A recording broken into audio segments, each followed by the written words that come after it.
அனைவருக்கும் என் இனிய காலை வணக்கம். ஆதவனின் அருளாசிகளுடன் இன்றைய நாள் உங்களுக்கு இனிதான நாளாக அமையட்டும். நோய் நொடியின்றி வாழவும் அனைத்து நன்மைகளையும் பெற்று இனிதான வாழ்வு பெற தினந்தோறும் நாம் முதலில் தொழ வேண்டியது சூரிய பகவானையே.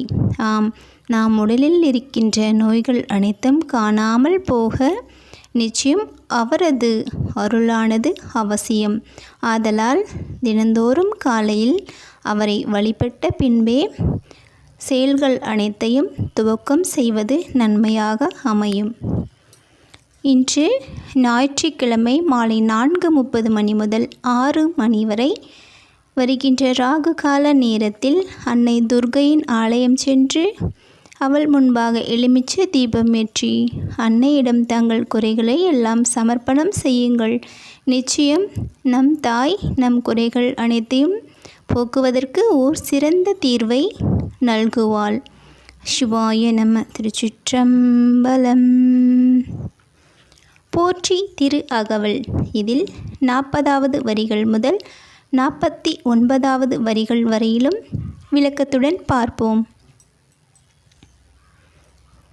நல்குரவென்னும் தொல்விடம் பிழைத்தும் புல்வரம்பாய பலதுறை பிழைத்தும் தெய்வம் என்பதோ சித்தம் உண்டாகி முனிவு இல்லாததோர் பொருளது கருதலும் 6 கோடி மாயாசக்திகள் வேறு வேறு தம் மாயைகள் தொடங்கின ஆத்தம் ஆனார் அயலவர் கூடி நாத்திகம் பேசி நாத்தழும் வேறினர் சுற்றம் என்னும் தொல்பசு குழாங்கள் பற்றி அழைத்து பதறினர் பெருகவும்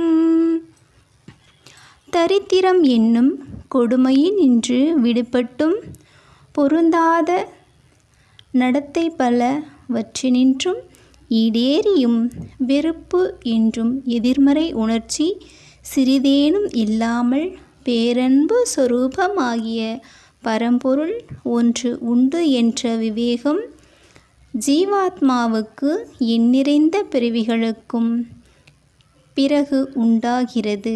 ஆனால் அந்த நல் அறிவுக்கு விக்கினமாக இயற்கையின் எத்தனையோ இயக்கங்கள் குறுக்கிடுகின்றன.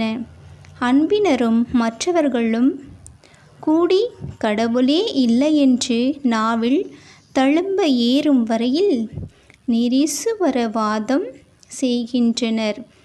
மாயாசக்தியின் மோக வலைகளில் இது ஒன்று ஆகிறது. உறவினர் என்று சொல்லப்படும் ஜீவாத்மாக்கள் வந்து சூழ்ந்து கொண்டு பராமத்திகத்தில் தீவிரமாக போக வேண்டாம் என்று வருந்தி வேண்டினர். நாம் இன்பங்கள் என்னும் மாய வலையில் சிக்கிக்கொண்டு நாம் பரம்பொருளை மறைத்தும் மறந்தும் வாழ்ந்து கொண்டிருக்கின்றோம். அவரை நாம் முழுமையாக அடைய வேண்டும் என்றால் உலக இன்பங்கள் அனைத்திலிருந்தும் வெளிவர வேண்டும் என்பது நம் முன்னோர்கள் நமக்கு கூறிச் சென்ற உண்மையாகும். அதுவே இறைவனை அடைவதற்கு ஓர் சிறந்த வழியாகவும் அவர்கள் நமக்கு எடுத்துரைத்து உள்ளனர். அது அவ்வளவு எளிதான காரியம் அல்ல.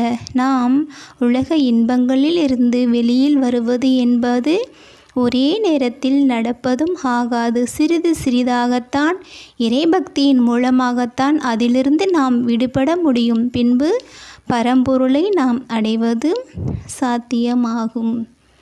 சிவாய நம. திருச்சிற்றம்பலம். சிவசிதம்பரம்